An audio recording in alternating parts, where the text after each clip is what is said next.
Saio hau Nafarroako gobernuak diruz lagundu du.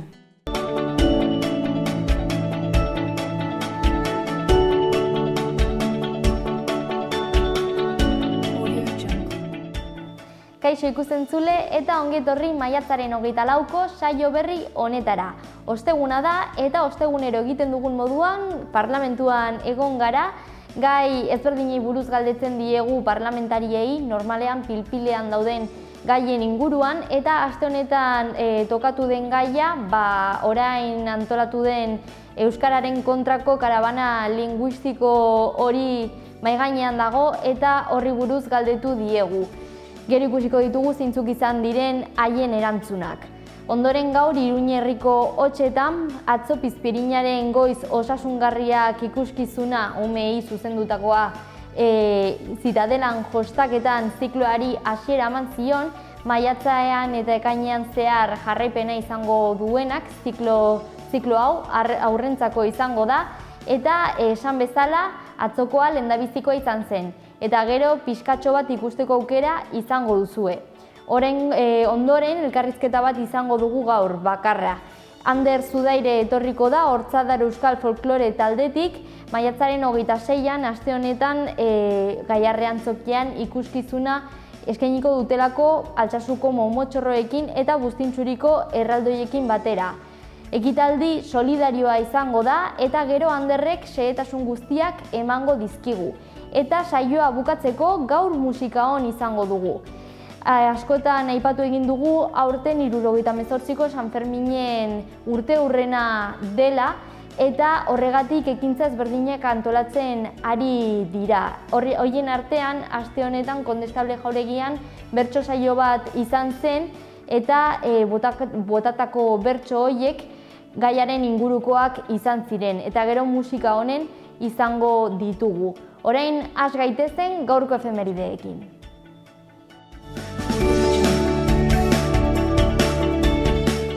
Gaurko bi efemerideak 20. mendean gertatu ziren. Lehendabizikoa Europan 1953 urtean, konkretuki Polonian.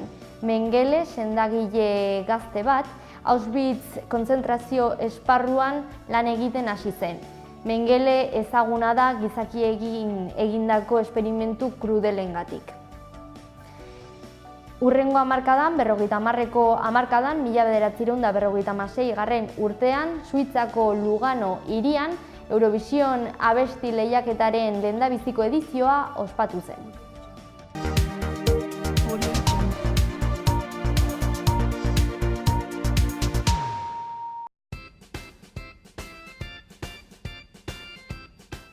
Gaurko titularrak ikusiko ditugu orain.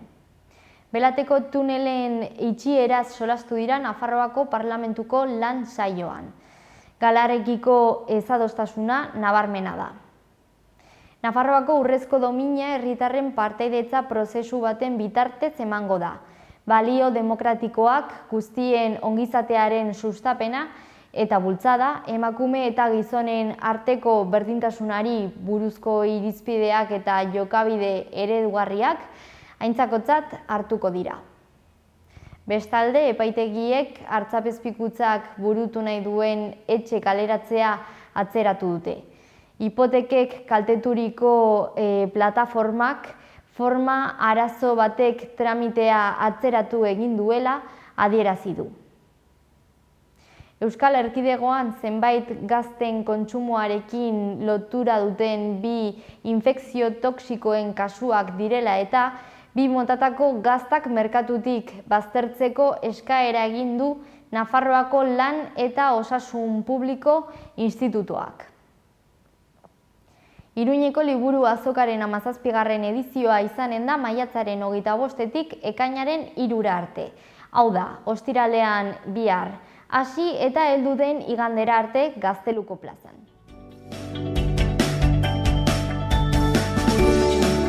Gaurko egunkarietako azalak ezagutuko ditugu orain eta Diario de Navarrarekin hasiko gara. Goian lerroburu nagusian, Rajoik gobernuan egoteko 2 urte gehiago ziurtatu ditu Eusko Alderdi Jeltzaleak aurrekontuei emandako babesaren ondorioz. Atzo Diario de Navarra Fundazioak eskolako kazetaritzari zuzendutako sariak banatu zituen Iruñeko planetarioan. Izenburua hurrengoa da: kazetaritzaren etorkizunari sariak. Diario de Noticiasekin jarraituko dugu. Hurrengo lerroburu nagusia ipini dute. Rajoyk estatuko aurrekontuak eta legislatura in extremis salbatu ditu Katalunian 155 mantendu arren. Beherago azaleko irudian Miguel Indurain Nafarroako errondaren helmugan ikusle bezala ageri da. Titular honek laguntzen du argazkia.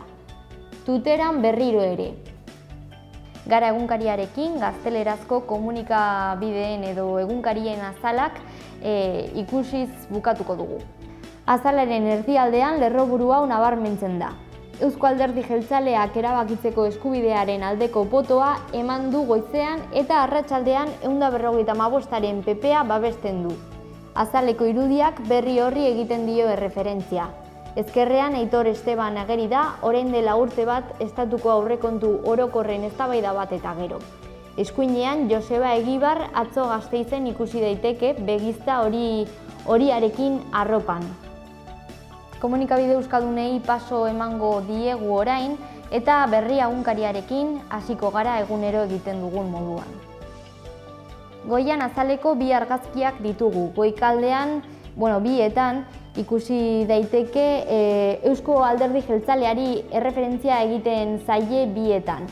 Goiko argazkian adibidez, PPrekin aurrekontuak izenburupean, atzo 155. Artikuluak indarrean jarraitzen badu ere edo jarraitu arren, alderdiak, Eusko Alderdi Jeltzaleak babestu egin du PPren aurrekontuak. Eta bekaldean, EH Bildurekin hitzaurrea izenburupean, atzo Gasteizen estatutu berriarentzako hitzaurrean Eusko Alderdi Jeltzaleak eta EH Bilduk adostu zuten Espainiako estatuarekiko harremanak aldebidekoa eta izaera konfederalekoa izan behar duela. Hor izenburu bigarren lerroan irakurri daitekeen moduan. Bekaldean gainontzeko berriak ageri dira. Lehendabizikoa arian atalean, alokairuen garestitzea kontrolatzeko neurriak iragarri ditu Jaurlaritzak. Eskuinean alboan haizea wind lantegiak 300 lanpostu berri sortzeko asmoa du. Kirolari dagokionez, Reala kanporatuta Atletikek Bartzelonaren aurka jokatuko du finala. Kultura atalean, Philip Roth idazle klasiko baten heriotza. Eta bukatzeko bizigiro atalean edo atalean, 75 urtez dantzan izenburua duen edukia daukagu. Bukatzeko goazen Euskal Herria Irratiko webgunera. Goikaldean Joseba Asironen esaldi bat, aldaketa oinarri sendoak finkatzen ari da. Eta beherago bi albiste ditugu. Lehendabizikoan terrorismoa egotzita, 7 urteko espetxealdi eskaera berretsi du fiskaltzak Iruñeko istiluengatik. Eskuinean amaitzeko Don Inorrez gaur erraldoien txokoan.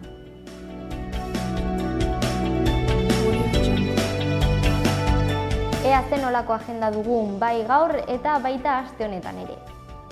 Gaur eta maiatzaren 29 arte, Nafarroako Parlamentuan lur azpitik lur azaleratuz erakusketa ikusgai egongo da. Ezkaba presondegiaren ingurukoa da. Gaur eta maiatzaren 31 arte, Nafarroako Artxibategi Nagusian 125 urte gamazadatik izenburua duen erakusketaz disfrutatzeko aukera ere izango da. Sarrera librea da. Gaur arratsaldeko 6etan San Francisco liburutegian Iruñean umeentzako ekintza euskeraz, ipuin kontalaria kamisibai erabiliz, doakoa. Gaur arratsaldeko 7etan Burlatako Uranga jauregian hitzaldi bat gazteleraz Mario Zapataren eskutik. Migración, diversidad y minorización lingüística. ¿Cuál es el sitio de los idiomas de los migrantes y del euskera? Sarrera librea da. Gaur arratsaldeko 7etan, aurreko ekintzaren ordu berberean planetarioan, Los Fugados del Fuerte Ezkaba izenburua duen hitzaldi bat gazteleraz eskainiko da. Sarrera librea da. Gaur arratsaldeko 8:30 Iruñeko erraldoien txokoan, kantu eta hitza kontzertu zikloa, euskarazko kontzertu zikloa jarraitu egingo du, eta gaur Don Inorrez taldearen edo artistaren txanda izango da. Sarrera doakoa da, baina gonbidapena behar da. Horretarako, ara lekura gerturatu, ordu bat lehenago arratsaldeko 7:30 aurrera, eta dohainik eskuratu ahalko duzue gonbidapen edo txartel hori.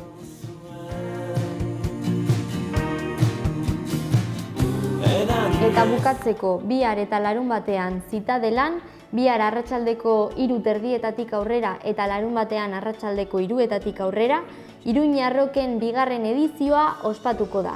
Egun baterako sarrera aldez aurretik 30 eurokoa da, eta 2 egunetarako aldez aurretik 48,50 euro.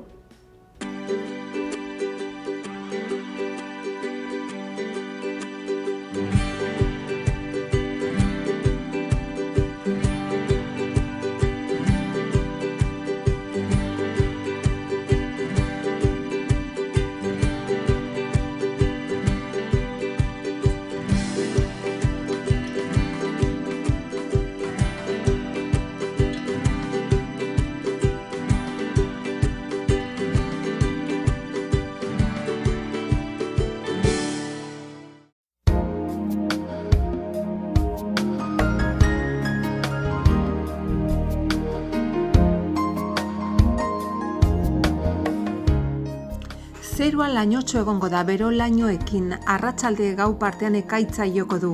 Ekialdeko haizea nagusi temperaturak gora egingo du.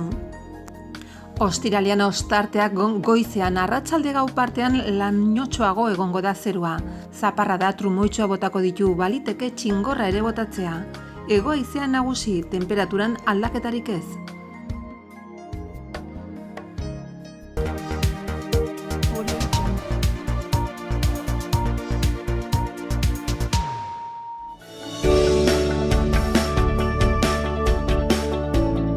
Aurrera egingo dugu Iruñe herriko berriak birpasatuz. Oltzako zendearekin hasiko gara. Ekainaren 2tik 3ra Oltzako zendeako jaiak ospatuko dira, zezen-suskoekin, musikarekin, hamaiketakoekin eta erraldoien konpartsarekin besteak beste. Egitarau osoa udalaren webgunean zintzilikatuta dago. Udalak gainera berdintasunaren aldeko kanpaina bat jarri du martxan, jaietan ere librean lelopean. Ea zer gertatu den edo gertatuko den noainen. 3 eta 12 urte bitarteko aurrei zuzendutako udako kanpaldietan izena emateko epea irekita dago ekainaren 13 arte.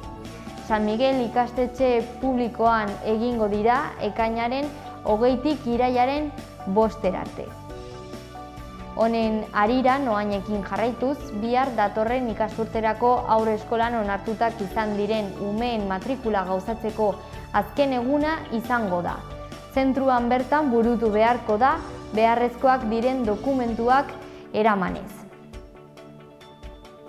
Egun bat geroago, igandean goizeko 11:00 arratsaldeko 7 arte Zuluetako merkatua egingo da, noainetik 5 minutura. Ea orain Uartentze nolako albisteak ditugun. Uarteko Perez Goiena kalean aurkitzen den babes ofizialeko etxebizitza bat salmentan jarri da. Interesatuek maiatzaren 25 arte tartea izango dute eskaintzak aurkezteko. Bestalde, herriko 2018 urteko hiri eta landa kontribuzioaren lehenengo 6 hilekoaren ordainketa epea ekainaren 4ean amaituko da.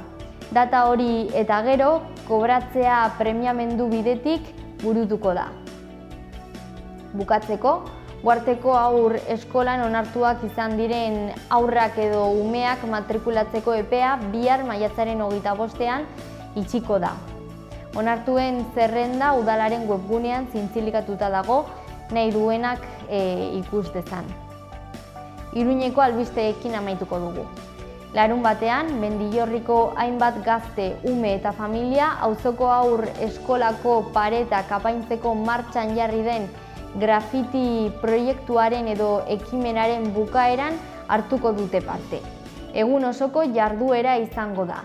Izan ere, eguerdian txistorra eskainiko da eta arratsaldeko 5:00 aurrera txokolatea. Egun bat lehenago, ostiralean, bihar, Eszenika Navarra deritzon amateur antzerki jaialdia bukatu egingo da Puntido Teatro konpainiaren Alba y sus amigas obrarekin. Arratsaldeko 7:00 izango da, Mendillorriko Zibiboxean eta sarrerak 3 euro balio du.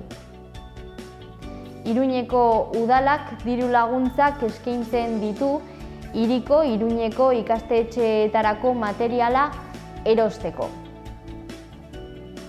Europar Batasunak Iruñeak parte hartzen duen Europako proiektuen 79% finantzatzen du. Momentu hauetan, hiriak 6 ekimenetan du partaidetza, mugaz bestaldeko kooperaziokoak edota eskualde ezberdinekin batera gai ezberdinak lantzen dituztenak. Proiektuak edo ekimenak hurrengoak dira. Hasteko Grea City, Jakob abildua Access, Stardust, Quintoan, Barna, Espagiria eta Making Spain Matter.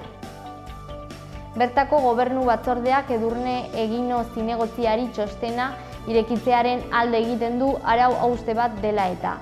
Udaltzaingoek kabo kargura igotzeko hautafrogen galdetegia filtratu baitzuen.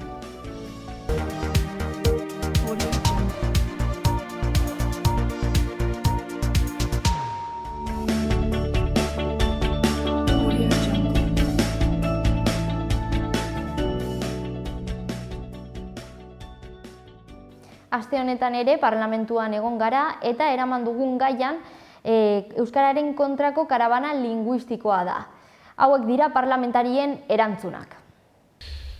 Iritzia da egia esateko manifestazioaren beraren deialdian, horre argumentu batzuk ematen da, argudio batzuk, horiek hartu ezkero eta hitzez hartu ezkero egia esateko, batzutan esan izan dugu, kasi atxikimendu emateko gogoa ematen du, izan ere esaten dutena da, berdintasunaren alde dela, eskubideen berdintasuna eta diskriminaziorik ez euskaldunen eta ardaldunen artean, eta horrekin noski bat gatoz, eta gure hizkuntza politika gusto horti doa, ez da, kontua da, badakigula jakin ere, horren atzean dagoen asmoa zein den, eta nahiz eta manifestazioak lelo bat izan, eta mezu bat ustez zabaldu, atzean dagoena da, azkenean egunotan esaten ari garena, eta da euskararen aurkako manifestazio bat dela.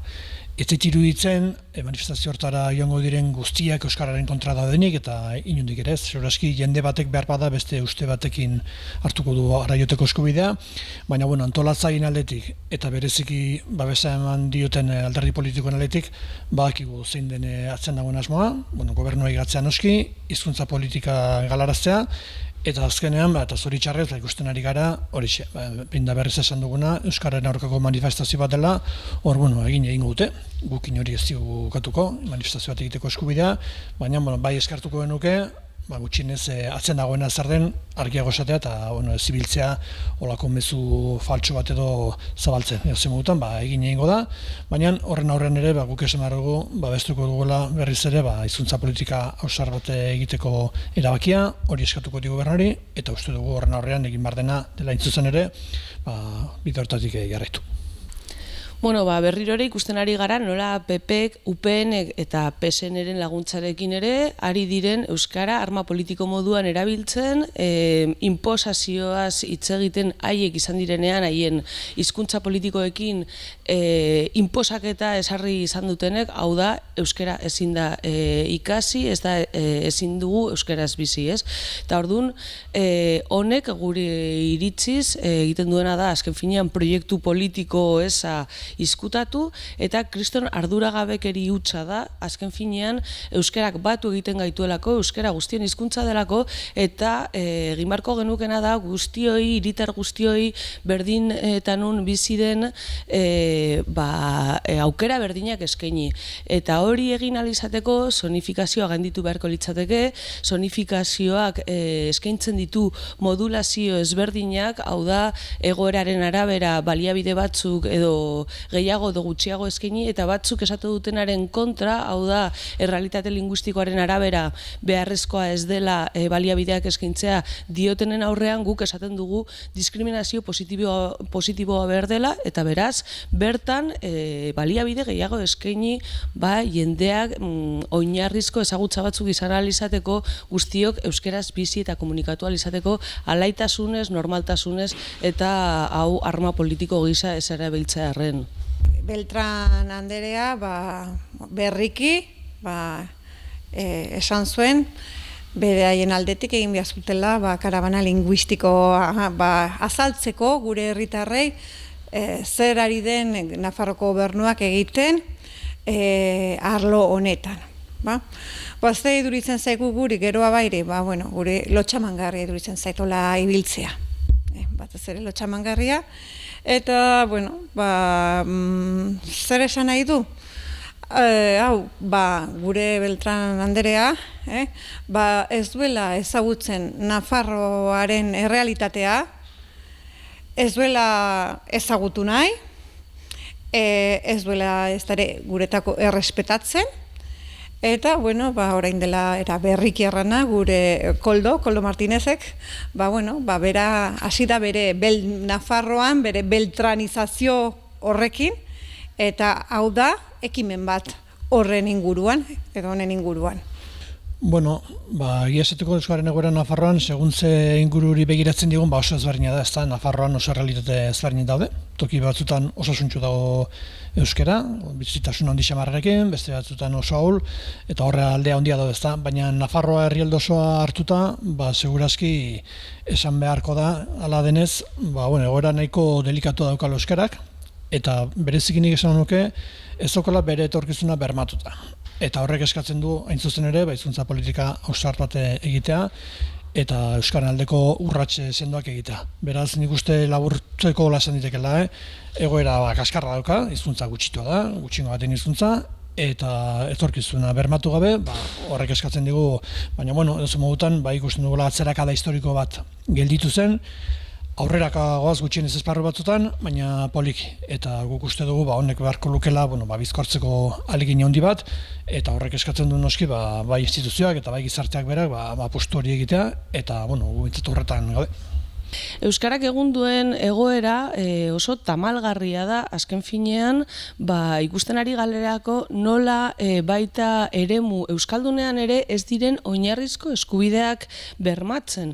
Eta ezin dute ez medikuaren gana, edo pediatren gana, edo biblioteka batera joan, liburutegira euskaraz eginez. Ez direlako behar diren baliabide giza baliabideak eskaintzen. Orduan, hori kontutan izan da, eta hori horrela baldin bada ere eremu euskaldunean, nola izango da gainontzeko eremutan. Eta deigarria da ere nola Iruñako zonaldean, Iruñ herrian, zonalde mistoaren baitan egonda, ez diren ere bertan administraziora jotzeko baliabide eta neurri guztiak hartzen, ez? Orduan, guri iruditzen zaigu, 30 urte luzez euskararen legea aldatu egin behar dela, zonifikazioa gainditu ahal izateko, eta adituek dioten moduan, zonifikazio hori molda daiteke, guztiei eskubide berdinak eskaini ahal izateko. Gure ustez, euskararen egoera Nafarroan desberdina da. Ez da berdina iparraldean edo hegoaldean. Ez da berdina bastan batean, edo tutera batean. Adibidez, bastanen edo iparraldeko eremuan, euskaldunak dira, euskalduna gara, eta, herriberan, ez da horrela. Hala ere, uste dugu, Nafarroan badirela bi hizkuntza propioak. Eta gure konpromisua da, hizkuntza, hor dugula hizkuntza propioa dela erdara, baina bertzaletik hor dagoela euskara. Eta gu pentsatzen dugu, izan direla urte honitz, euskeraz ez dela ongi tratatua, eta euskara dela hizkuntza bat gutxitua eta gutxiengoa, eta sustatu beharra dela. eta horretan ari gara, horretan ari dira, guk laukotea, hemen, parlamentuan, legeekin, eta baita ere gobernua. Gobernuak hartu zuen konpromisua, hori izan zen, akordio programatikoan konpromiso bat, euskara bultzatzeko eta sustatzeko, behar zirela politika publikoak, eta horretan gaude. Baina hau, beste batzuk, horrela ez dute ulertzen, guk uste dugula ez dutelako maitatzen eta ikusten bertze hizkuntza propio bat bezala euskara, eta uste dute hemen ez dakit zertan ari garela. Beraiek erten dute, ez dugula baten berdintasunezko aukerak nafar guziei. Guk ere bertze irakurketa bat egiten dugu. Orain arte, bazirela, hemen napartarrak ez zutela eta ez dutenak bere hizkuntza eskubideak garatuak edo babestuak. Hoi da, euskaldunak direnak eta euskaldunak bizi nahi dutenak. Hortan gaude, pausu, badakigu ere, euskara ez dela ofiziala, Nafarro guzian, badirela 3 zonalde, eta bakarrik zonalde edo eremu batean dela hizkuntza ofiziala, eta hoi ere, bere arazoak ematen ditu gure legeak garatzeko, euskararen legea duguna garatzeko, hala ere pentsatzen dugu posible dela, eta horretan ari gara. Baina, egoera zaila, zeren azkenean hau bertze alderdi batzuk erabiltzen dute gure bizikidetza hausteko. Hala ere, gu pentsatzen dugu, guk ere, saiatu behar garela, babesten eta garatzen aniztasuna Nafarroan.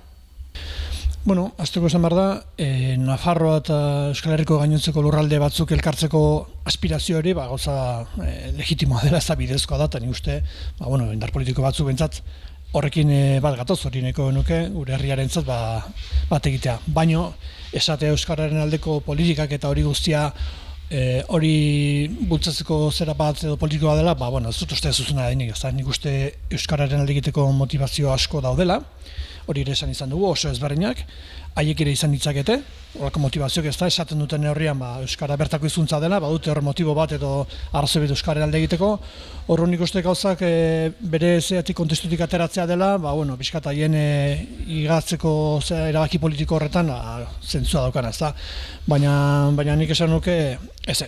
Euskararen balorazio egiten baldin badugu, deno daukagu tokia Euskararen aldeko borroka eta lan honetan, eta bakoitzak daukan motivazioa dela ere, nik uste nahi izan ezkero, badagoela aukera, baina hartarako imarrena da, egiten ari egin beharrean, proposamenak egin, eta bakoitzak esan nola, noiz eta non bultzatuko lukeen euskara. Esan dezakete nahi duten guztia, baina jakin beharko luteke eta jakingo lukete Euskarako batzorde berezira etorriko balira eta bertan ematen ari diren adituen iritzi guztiak entzungo balituzte, jakingo lukete nola Euskara bere garaian bestelako modu batean ikusten zen, hau da, bai PSN-ek 80an aurkeztutako proposizio legearekin ofizialtasuna eskatzen zuen eta 94. urteko UPN-ren dekretua, administrazioan sartzeko irizpideak eskatzen zirenean egungo dekretua baino aurrerakoiagoa da. Zer esan nahi du honek? Erabiltzen dela Euskara oportunismo politiko batean sartuta eta segun eta zenbat boto jasoko dutenen arabera Euskara erabili. Orduan, mesedez, eskatu beharko genuke razionaltasun pixka bat, zentzudunez jokatu, arduraz jokatu, eta hitz egin dezagun berez ze beharrak dauden, ze nahi dugun euskararekin, eta bake elementua izan dadila behingoz euskara. Guk ez gaude ados horrekin, euskara dela tresna Nafarroa eta Euskadi elkartzeko, guk ez gaude horrekin ados, guk uste dugu hizkuntza dela, euskara dela gure hizkuntza, Napar guztien hizkuntza, dela gure hizkuntza propio bat, baita ere hor Euskadin euskara dela hango hizkuntza, eta bai ere iparraldean Eta zer egin behar dugu, guk badugula, nahi dugula, hizkuntza, gutxitua dena eta gutxingoa dena, badakigu ere ez dutela denek erabiltzen, eta dela, hizkuntza minoritario bat, baina pensatzen dugu, behar direla, politika publiko batzuk, sustatzeko. Eta horretan ari gara. Eta, ez dugu tresna bat erabiltzen, zerbait eraikitzeko. Baizik, eta horrela dela, errealitate bat dela. Eta naturatasun osoz erten dugu. Alde batetik, nik uste gaur maiatzako 22, egun esanguratsua da, intzuzen ere, orain dela 80 urte, gertatu zelako Ezkabako ihesaldi hura. Oso efemeride garrantzitsua da, eta egunotan ikusten ari da nola egiten ari diren, hainbat ekitaldi ez da. Orduan, 80 urte pasa dira, orduko ura gogoratzeko garaian ikuste alde batetik gertakizuna bera esan behar dela ez da, oso gauza gogorra izan zen, 795 presok ihes egin zuten, horietatik 207 tiroz hil zituzten, gero beste batzuk epaituta eta fusilatu egin zituzten, eta nik uste hori dela azpimarratzeko kontu bat ez da gertakizuna bera, oso gogorra izan zela, baina gero horren atzean dagoen irakurketan ikuste egin behar dela. Ez da, garai hortan preso politiko asko zeuden espetxe horretan, garai hortan erregimena bera saiatu zen esaten, haiek hiltzaileak eta lapurrak eta ez da gizertzirela, baina nik uste garrantzitu dela esatea proiektu politiko bat zegoela hor, askatasuna aldekoa, langileen eskubideen aldekoa, eta preso politiko horiek zirela, eta gertatu zena izan zela azkenean, ihesaldi hura egin zutena, baina atzean bat zegoelako beste zerbait. Eta horrekin batera, askotan esan delako, horre ihes egin zuten horietako asko hil egin zituzten tiroz, baina gero ihesaldia aparte ere espetxe horretako bizi baldintzak oso gogorrak ziren,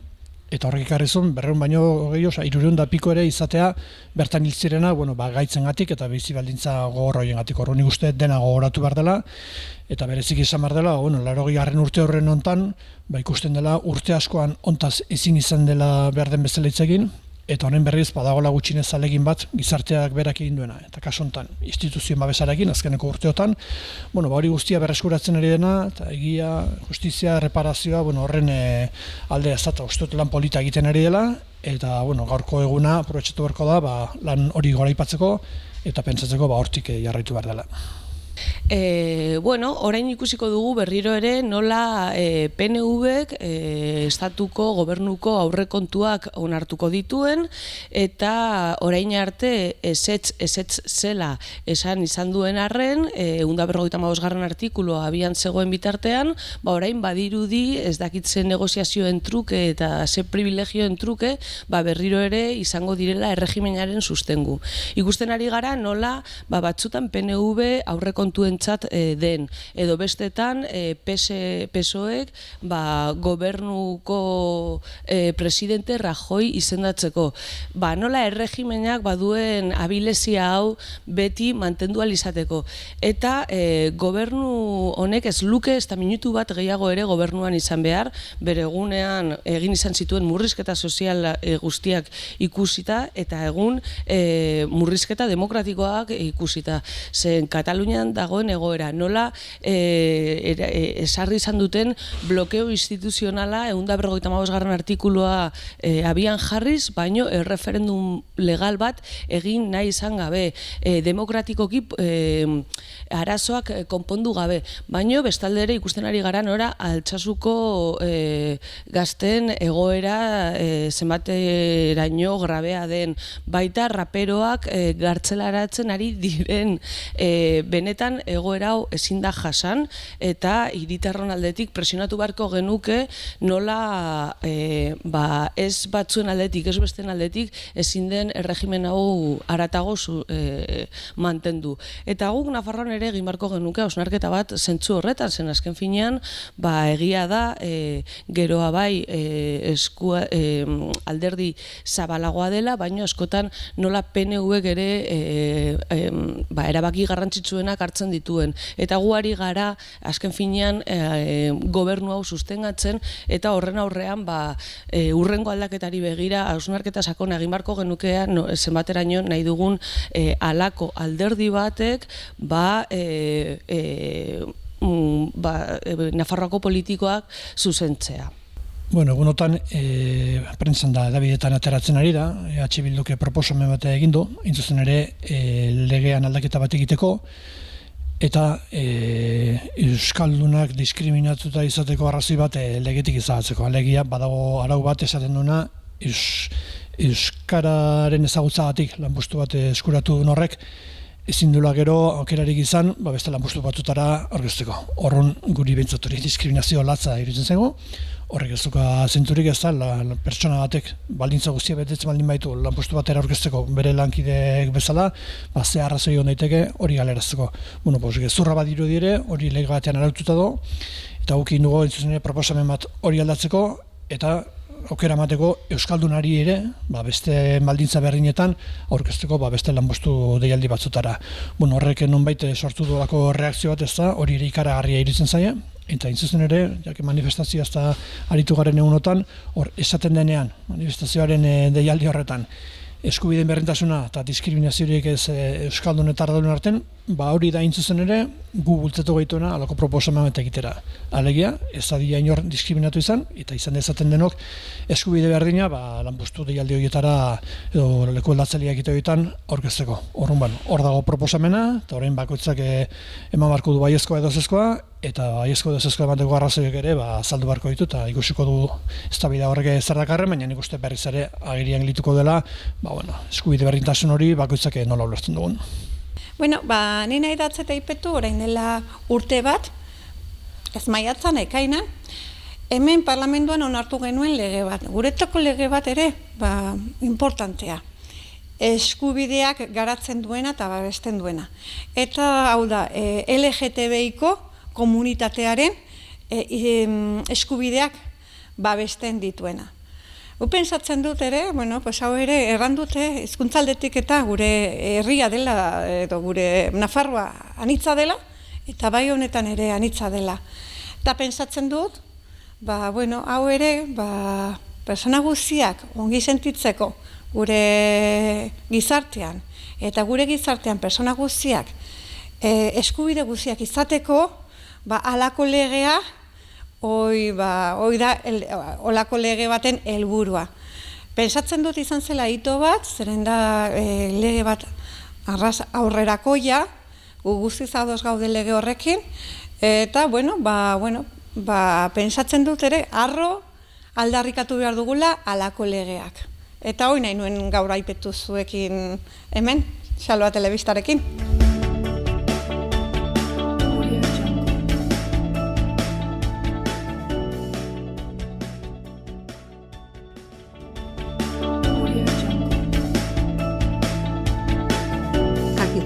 Komunikatzaile ona telefonoz bezeroak lortzeko gaitasuna izatea beharrezkoa da. Ingelera maila ona izan behar du eta ezagutzak alemana eta frantses hizkuntzetan. Lanaldi osorako kontratua eskaintzen zaio interesatua bidali kurrikulunak abildua@irumol.com helbidera. Jatetxe catering enpresa batek jende aurrean aritzeko langilea behar du, eskaera jaso, kudeatu, ematea eta informatizazio lanak. Interesatua bidali kurrikulunak hostelerias selekzion abildua@gmail.com helbidera. Eraikuntza enpresa batek delineatzaile proiektu gilea behar du, proiektuen dokumentazio teknikoen kudeaketa, diseinua, kalkuloak, analisiak eta errealizazio lanetarako. 3 urteko esperientzia beharrezkoa da. Ingeniaritza teknikari beharrezkoa da. Interesatuak bidali kurrikulunak rrhhoffers@gmail.com helbidera. Soldatzailea behar da, 3 ofizialeko titulazioarekin. Soldeatzen lanak, zerra, radialak, taladro erabiltzen dakiena. Lanaldi osorako kontratua eskaintzen zaio interesatua bidali kurrikulunak rrhhpamplona@ananda.com. Saltzailea behar da, ilapaindegi produktuak saltzeko gaitasuna duen persona, ilapaindegi kasketak izatea beharrezkoa da, trato eskaintzen zaio. Goizeko 9:00 6:00 lan egiteko, interesatua bidali kurrikulunak rrhh@absoluk.com helbidera. Elektrizitate mekanika soldatzailea, hidraulika eta pneumatikaz dakien langilea behar da. hilabeterako baina kontratua luzatzeko aukerarekin. Lanaldi osoan 2 txandatan astelehenetik igandera. Soldata gordina urtean 19.556 euro. Lanposturen tokia Arazuri Orkoien. Kurrikuluna bidali Patricia Vialle abildua navarpluma.com elbidera. Autofabrikazio enpresa batek edukiera handiko prensa automatikoan eta eskuz lan egiteko persona bat behar du. Lanaldi osoan 3 txandetan, astean 40 ordu. Soldata gordina hilean 1008 lanpostuaren tokia Iruña. Kurrikuluna bidali Iruna Empleo abildua irunaempleo.com elbidera. Kontu hartzailea behar da Berriobeitiko udalean, lanaldi osorako hasieran 3 hilabeterako baina 6 hilabete arte luzatu daitekena. Informazioa webikoitza berrioplano.es elbidean. Kalitate eta plan arriskuen teknikaria behar da Iruñan, kurrikulunak bidali ainoa.zazpe.belasko abildua navarra.es elbidera. Fitness entrenatzailea behar da Iruñan lan egiteko goizez eta arratsaldez egunean 6 ordu. Kurri markapsara abildua gmail.com elbidera. Garraiolaria banatzailea behar da Iruñerrian, kurrikuluna bidali info abildua pamplopan.es elbidera. Menpekotasuneko eta ibilgailu egokituak gidatzeko langile bat behar da Ansoaingo eguneko zentro batean, astean 30 ordu. Hilabetean 816 euroko soldata gordina. Kurrikuluna bidali rrhh abildua ademna.es elbidera. Xaloa telebistako merkatu txikian lan eskariak edo eskaintzak egin nahi badituzu bidali mezua lanpolsa.xaloa@gmail.com elbidera.